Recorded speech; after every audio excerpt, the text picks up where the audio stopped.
আচ্ছা, তুমি যে এই গ্রামে আছো বা টুইন ফকিরের মাজার যেরকম দুর্গম একটা পাহাড়ি এলাকায় যেখানে কোনো ইলেকট্রিসিটি নাই, মানুষের সরঞ্জাম নাই এবং খুবই নির্জম এক জায়গা, তুমি মাঝে মাঝে এখানে আসলে কি এমন কোনো কিছু, আমরা তো জিনে বিশ্বাস করি বা বিভিন্ন মাজার মন্দিরে জিনেরা থাকে, তোমার দৃষ্টিতে কি এরকম কোনো কিছু কখনো পড়েছিল এই মাজারে? হ্যাঁ হ্যাঁ, একটা হুজুর আসতো, মানে আমরা ওকে যদি নামটাম জিজ্ঞেস করতাম উনি নামটা বলতো না, আবার হঠাৎ ও গাবি হয়ে যেত, মানে আর দেখতাম না ওকে আমরা, মানে এরকম আর কি।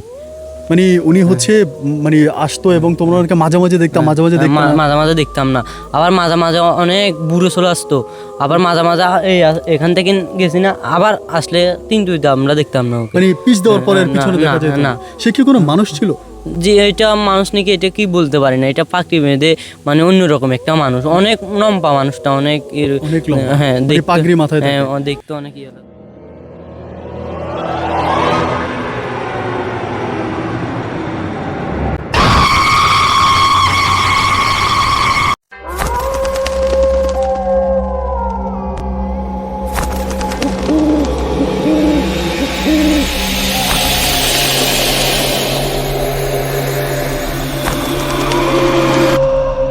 সুপ্রিয় দর্শক শ্রোতা, আসসালামু আলাইকুম।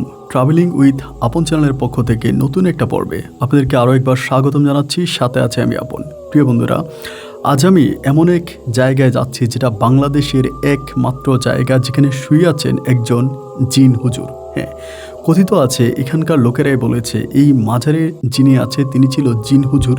আবার অনেকেই বলে ইনি টিন ফকির অথবা বলে থাকে জিন ফকির। শুনেছিলাম এখানকার স্থানীয় লোকের মুখে তিনি নাকি শূন্য টিনের উপরে বসে সাধনা করতেন, এবং এই এলাকার লোকেরা আরও বলে থাকেন তিনি এখনও মৃত্যুর পরেও এই মাজারের চারপাশে পাগড়ি মাথায় পড়ে ঘুরে বেড়ায়, যার জন্য অনেকেই বলে থাকে উনি মানুষ নয়, উনি ছিলেন জিন, যার কারণে এই মাজারকে অনেকেই জিন হুজুরের মাজার নামেও চেনে। প্রিয় দর্শক শ্রোতা, আপনারা শুনলে অবাক হয়ে যাবেন। আমরা কেনা গিয়েছি সীতাকুণ্ডের চন্দ্রনাথ পাহাড়ে। আমরা 2 থেকে 3 ঘন্টা পায়ে হেঁটে অতিক্রম করে দুর্গম পাহাড়ের চূড়ায় পৌঁছে আমরা সেই চন্দ্রনাথ মন্দির দেখেছি। আপনি আজ শুনলে অবাক হয়ে যাবেন, চন্দ্রনাথ মন্দিরের ঠিক অপোজিটেই অবস্থিত ওই জিন হুজুরের মাজার অথবা টুইন ফকিরের মাজার। এই পাহাড় হয়তো আমরা অনেকেই দেখেছি, কিন্তু এই পাহাড়ের উপরেই যে সাহিত্য আছে বাংলাদেশের একমাত্র টুইন ফকির অথবা জিন হুজুর, তা আমরা অনেকেই জানতাম না। আজ আমি আমার ক্যামেরায় আপনাদেরকে এমন কিছু দৃশ্য দেখাবো যেগুলোর বর্ণনা হয়তো আমার পক্ষে দেওয়া সম্ভব নয়, তবে আমি মার্ক করে আপনাদেরকে বুঝিয়ে দেওয়ার চেষ্টা করব যে ইনি আসলে মানুষ নয়। এখানে যখন আমরা আসি স্থানীয় লোকেরা অনেকে আমাদেরকে ভয়ভীতি দেখায়, অনেকেই বলে থাকে এই পাহাড়ে গেলে নাকি ওই টুইন ফকির বা জিন হুজুরের মাজারে গেলে অনেকেই লাশ হয়েও ফিরে। এটা এমন এক গরম মাজার যেখানে গিয়ে কোনো রকমের বেয়াদবি করা যায় না, বেয়াদবি করলে নির্ঘাত মৃত্যু। শুনেছিলাম কোনো এক ড্রাইভার নাকি ওই মাজারে গিয়ে বেয়াদবি করেছে, ফেরার পথে তিনি মারা গিয়েছে। এরকম আরও অনেক অলৌকিক ঘটনা আমি এখানকার লোকদের মুখে শুনেছিলাম। টুইন ফকির বা জিন হুজুর মৃত্যুর পরেও যে এই মাজারের চারপাশে ঘোরাফেরা করে, নামাজ পড়ে, এরকম অনেক দৃশ্য আমরা আমাদের ক্যামেরায়ও ধারণ করেছি। হয়তো এই বিষয়ে বিস্তারিত বলা সম্ভব নয়, শুধু এটুকুই বলবো আপনারা বুঝে নেওয়ার চেষ্টা করবেন। বিগত দিনগুলোর ভিডিওর চেয়েও আজকের ভিডিওটা সত্যি এক রহস্যময় ভিডিও হতে যাচ্ছে। আশা করব আপনারা শেষ অবধি পর্যন্ত আমাদের সঙ্গেই থাকবেন। ধন্যবাদ সবাইকে।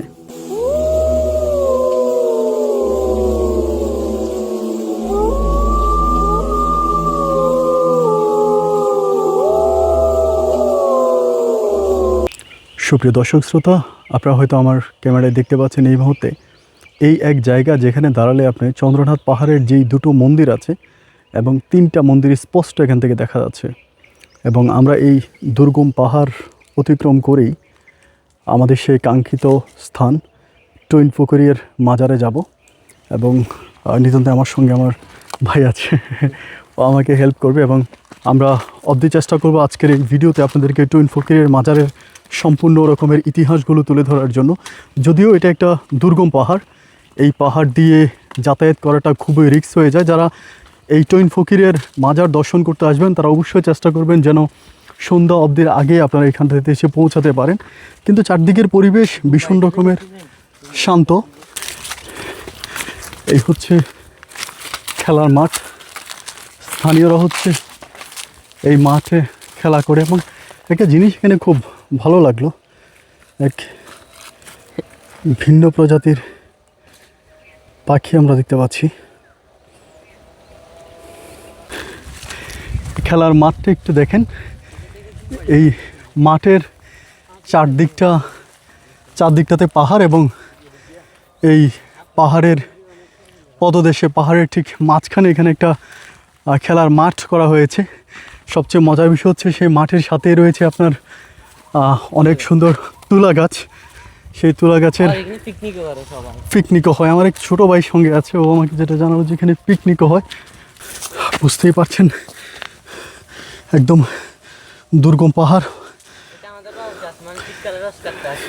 তাই এবং কোনো সমস্যা নাই, তুমি হাঁটো। সবকিছু আছে ওখানে, তাই আমার জায়গা, তারপরে মানুষ বসে আছে। বুঝতেই পারছেন একেবারে ভীষণ রকমের দুর্গম পাহাড় এবং এই পাহাড়ে রয়েছে টুইন ফকিরের মাজার। স্থানীয় এক ছোট ভাইয়ের মাধ্যমে আমরা রমজান মাস এই পাহাড়ে ওঠা, রোজা রেখে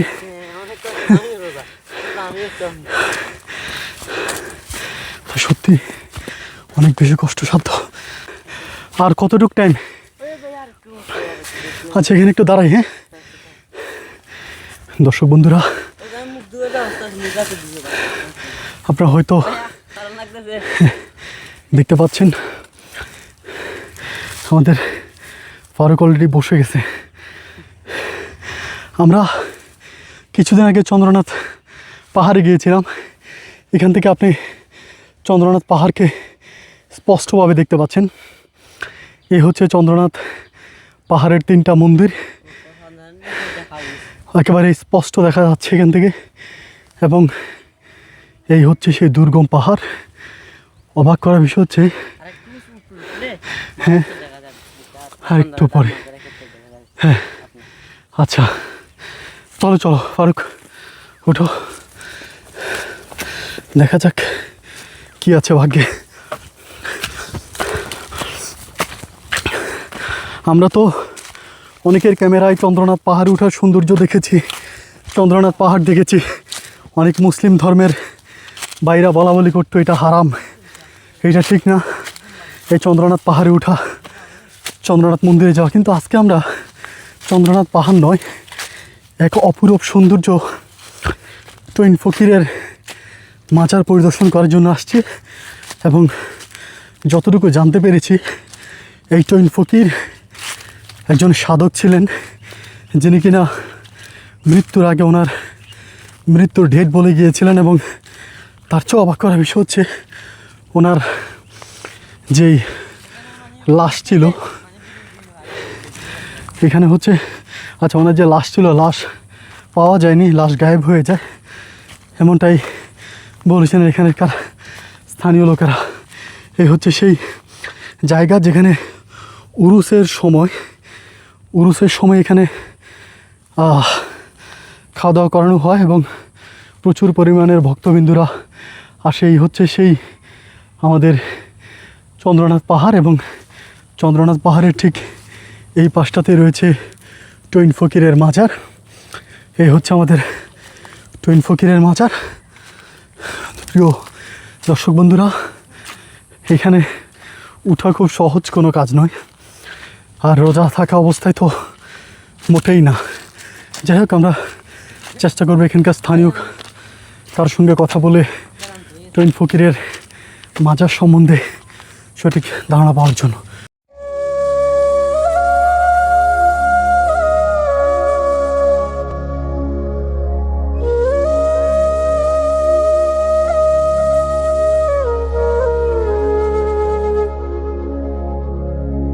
কিছু আধ্যাত্মিকতা আমি আপনাদেরকে আবারও দেখাচ্ছি।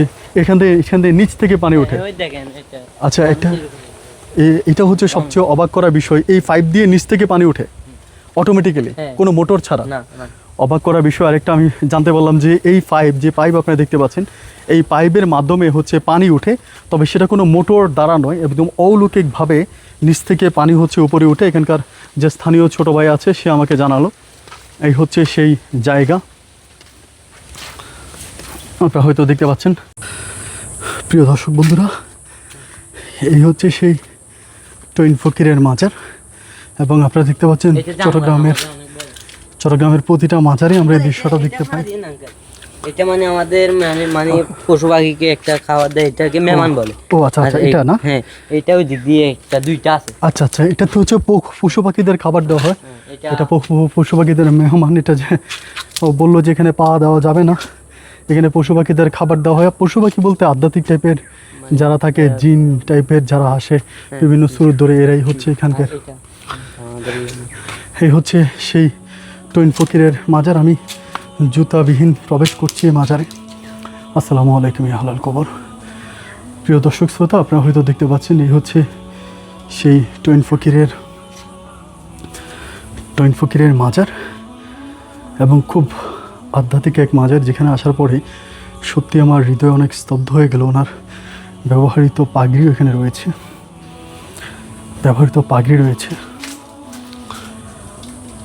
এই হচ্ছে ওনার সেই কাঙ্ক্ষিত মাজার, যেখানে হুজুর শায়িত আছেন। এটা সীতাকুণ্ডর দুর্গম পাহাড়ে অবস্থিত। এই সেই কোথায় উনি আছে? আচ্ছা হ্যাঁ, এখানে ঠিক এখন রমজান মাস। আচ্ছা আচ্ছা, আপনারা দেখতেই পাচ্ছেন যে এটা সেই টইন ফকিরের মাজার। আমরা এখানকার যিনি দায়িত্বে আছে ওনার সঙ্গে কথা বলবো, এবং ওনার সঙ্গে কথা বলে জানার চেষ্টা করব যে এই মাজার সম্বন্ধে। এখানে আরেকটা জায়গা আছে যেখানে হচ্ছে পশু পাখি বলতে এখানকার যেই ধর্মীয় মানুষরা আছে, এরা সম্ভবত এটাই ভাবে যেখানে জিন জাতিরা বিভিন্ন সুরতে আসে, এবং সেই জিন জাতিদেরকেই তারা খাবার দিয়ে থাকে। এরা হচ্ছে বিভিন্ন রূপ ধারণ করে এই জায়গায় আসে। এই হচ্ছে সে জায়গা, এখানে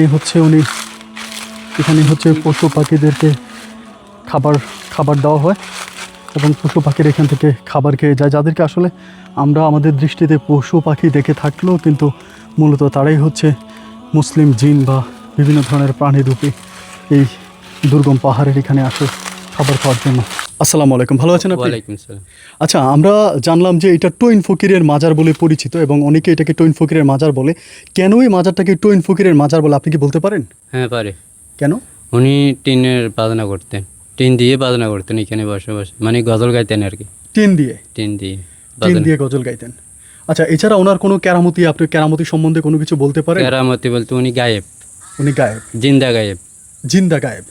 আমরা যতটুকু শুনেছিলাম যে ওনার লাশ নাকি পাওয়া যায়নি, মানে দাফন হয় নাই, ওনার কোনো দাফন হয়নি না। কিন্তু ওনার লাশ কোথায় গেল তাও খুঁজে পাওয়া যায় না। তার মানে হচ্ছে এটা সত্যিই খুব নিতান্ত এবং আধ্যাত্মিক একটা স্থান, যেখানে ওনার লাশ, উনি ওনার রওজাটা যে দেখছেন, ওনারকে রওজার উপরে শুয়ে মানে জায়নাজায় পরে চলে গেছে, মানে জায়নাজায় পড়ার পর ওনাকে আর এখান থেকে দেখা যায়নি, মানে কবর হয় না এখানে, ওটাই গায়েব হয়ে গেছে। ও আচ্ছা, এটা মানে রাখার কতদিন পরে মানুষজন জানতে পারলো, নাকি সাথে সাথে গায়েব? সাথে। তার মানে হচ্ছে ওনার জায়নাজা পড়তে মানা করছে। আচ্ছা, জানাজা পড়ার সাথে সাথে ওনার শরীর থেকে রক্ত বের হয়েছে, তাজা রক্ত। জানাজা পড়ার সঙ্গে সঙ্গে ওনার শরীর থেকে তাজা রক্ত বের হয়েছিল। আমরা যতটুকু জানি একটা মানুষ মারা যাওয়ার পর তো তার শরীর থেকে তাজা রক্ত বের হওয়ার কথা না, তার মানে উনি জিন্দা ওলি ছিলেন। জিন্দা ওলি।